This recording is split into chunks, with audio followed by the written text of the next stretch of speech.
दादा आलास?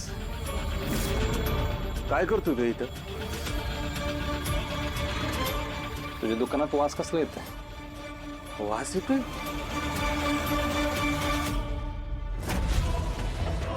अरे हा ते दुकान बंद होतं ना इतके दिवस, त्याच्यामुळं खूप वास येत असेल. उबाट वास नाही येते, मरून पडल्यावर येतो ना तसा वास येतोय.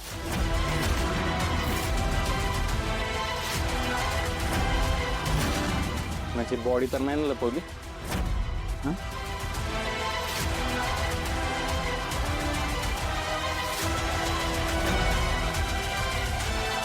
काय विचारतोय मी?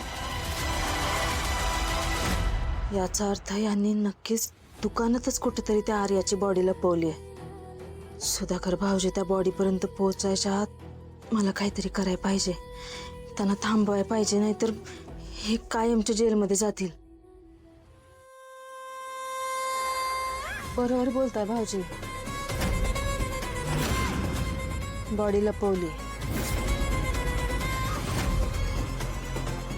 पण त्यांनी नाही, मी लपवली. काय?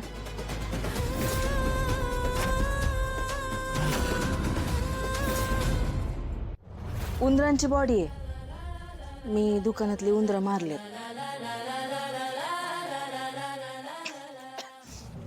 लयच वास येतोय ना?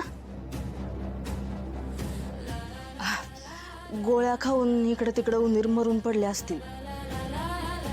हा ते हा मला वाटलं औषध खाऊन बाहेर जाऊन मरतील, पण बहुतेक इथंच मेलेत. लवकर शोधाय पाहिजे, नाहीतर वास वाढल. पण भाऊजी, तुम्ही इथं काय करताय? आहो ते लालीची दुकानाची झडती घेतोय दादा. त्याला वाटलं दुकानात बॉडीचे, बाकीच्या दुकानाची बी झडती घेतली, आपल्या बी दुकानाची घेतली. म्हणजे आता उंदरं मारली तरी पोलीस अटक करून घेऊन जाणार का काय? बघा की. हा, पण त्यासाठी उंदरांची बॉडी तर शोधायला पाहिजे ना. आता तुम्ही आलाच आहेत तर ती मेलेली उंदरं हुडकूया, नाहीतर ना वास आणखी वाढल. भाऊजी, मी एक काम करते, मी तिकडे शोधते, तुम्ही इकडे शोधा. तुम्ही पण शोधा. आओ शोधा. ए थांब, मला काय तेवढीच काम आहेत का ग? अरे असं कसं म्हणतो दादा? तू म्हणला का नाही वास येतोय, मग ती कुठनं वास येतोय? ती उंदरं बाहेर काढली पाहिजेत की, नाहीतरी अशाने गिऱ्हाईक तुटायचं माझं. होय, इथं उंदरं शोधत बसू मी? तू आणि बघ